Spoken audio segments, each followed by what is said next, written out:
How are you Or doing, hi, John. Carlo?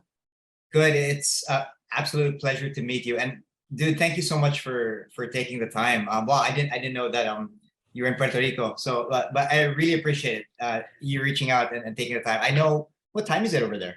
So it's 9:01 in the morning. Oh, okay. We're totally reverse. It's evening here. So, Okay. okay. Yeah, Yeah, great to yeah. meet you.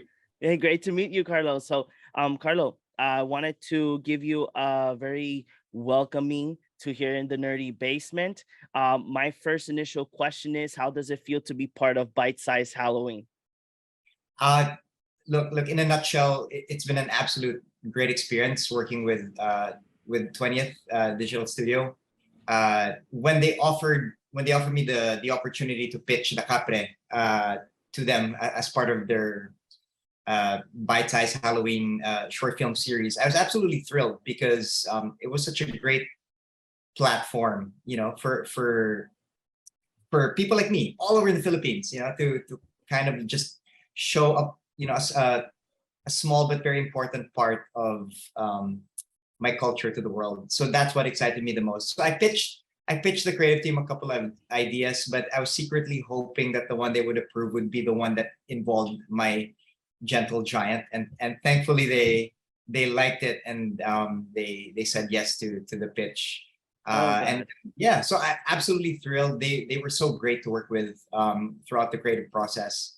It was tough to shoot during, as you know, during a pandemic time, but Mm-hmm. the production team from my side worked hand in hand with their team in LA, and I think it was such a great seamless relationship. So they were supportive all throughout. So seeing my film alongside 20 other films, from all parts of the world, I was so surprised to see like all these different shorts.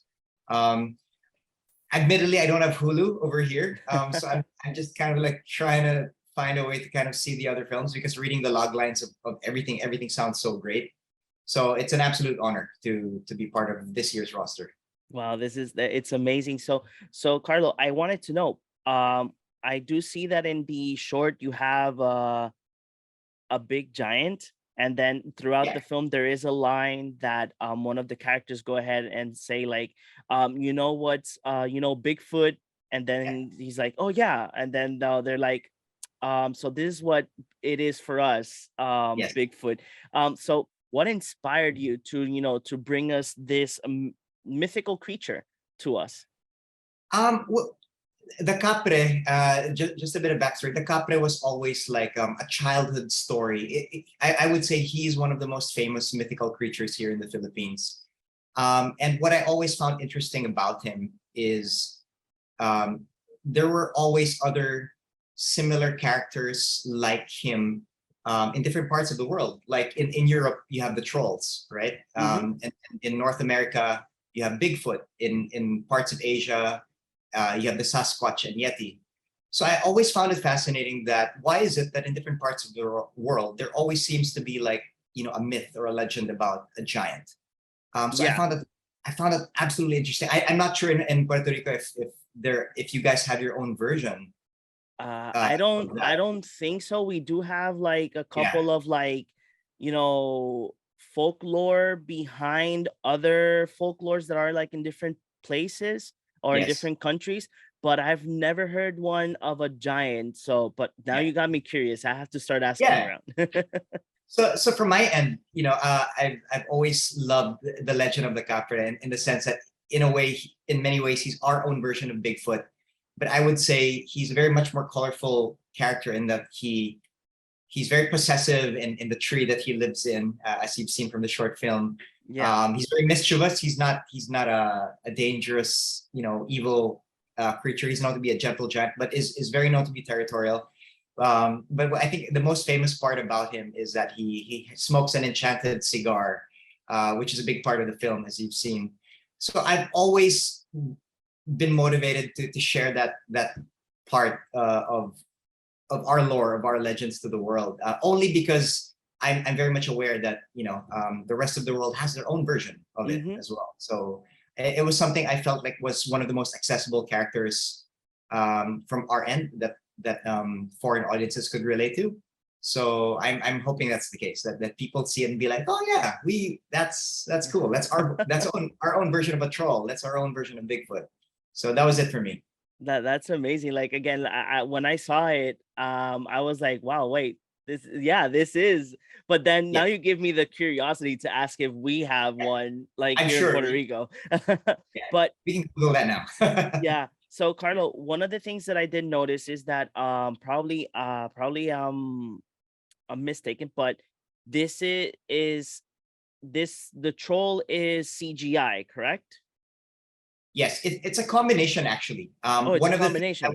yeah, one of the things I was very adamant about was I wanted the Capre to be as practical as possible, or to be as real Okay. as possible. So the way we shot it was we had an actual actor whose name was Antonio Adlawan. And if you see him in person, like he has just the most charismatic, interesting face. He's a theater actor. Okay. When you see him, you immediately think, okay, this guy could very well. And I say that as a compliment because of his range of emotions and the way his eyes are. So we actually used a real actor, and we actually used actual prosthetic effects up to here, like up to where his head was. Okay. But the rest of his body, we enhanced via CG. So we made him more like a green foam suit, which with tracker markers all over. So and then his body was enhanced with VFX through our wonderful production team called the Post Office, which is a Philippine-based post production company. And Okay. but what I liked about that approach was that I just wanted the Capre to have a sense of weight and a sense of realism, which I feel sometimes when I see movies, even big budget ones, when you see an all CG creature, Mm-hmm. it doesn't feel like it has the heaviness or the sense of physics. It was important to me that the Capre's eyes felt real. Um, and that's why I needed to get a real actor, so that when you see his close up in the windshield and when he puffs on a cigar and he laughs, it's real. It's a real person's eyes. It's a real Okay. actor's eyes behind there. Yeah. So it was Yeah, a happy marriage between practical and visual effects. that's amazing because I was like, it looks so real. So that's why I wanted Thank to you. ask. Awesome. So I wanted to ask you because there's a scene that you mentioned at the beginning that it caught my attention, and I would like you to give us a little bit much more details. There's a scene that the Capre grabs the Jeep and has the two characters sitting down. They're all scared and whatnot. And then you mentioned about the magical cigar. Can you give us more Yeah. details on that scene and why the magical cigar is probably like an important item for the creature? Um, our wonderful production design tandem, for Ben and Carlo, um, we talked about what the Capra would be smoking a lot. I was very specific in that I didn't want it to just be your traditional cigarette, nor did I want it to be like your typical cigar Mm-hmm. that you smoke. I always felt that if a Capre were to smoke something, it would be enchanted. It would be something that would maybe give him a sense of power or something not of this world. So you don't Okay. really see it quite in detail, but if you look at it, it looks nothing like a human cigar. It's Mm-hmm. got That's mushrooms true. in it. It's got twigs. It's got moss. It's got all these elements from the forest. I try to imagine the Capre like being a collector of special all these wonderful things in the forest that he would use to create this magical cigar, and that the smoke that he would blow would be maybe to stun his the people he would catch, or just to hypnotize them for a bit, but never to harm. The Capre is known to not be a dangerous creature. He just likes to mess with people. So that's what I always imagined the enchanted cigar to be. That's amazing. So Yeah. Carlo, I know that you have this short film already in Bite Size Halloween. Do you have any other projects or anything up and coming that we can get us a little bit of details for?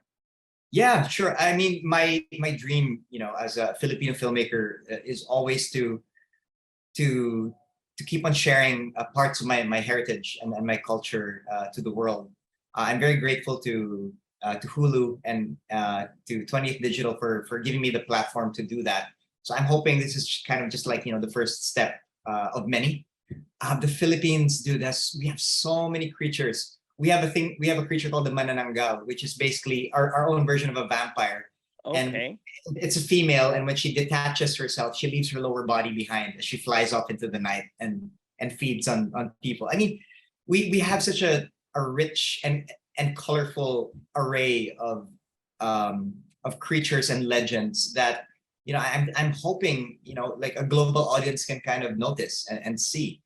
So I do have plans for stories that involve Mm-hmm. those other types of creatures. So I'm crossing my fingers that down the line I get to make them.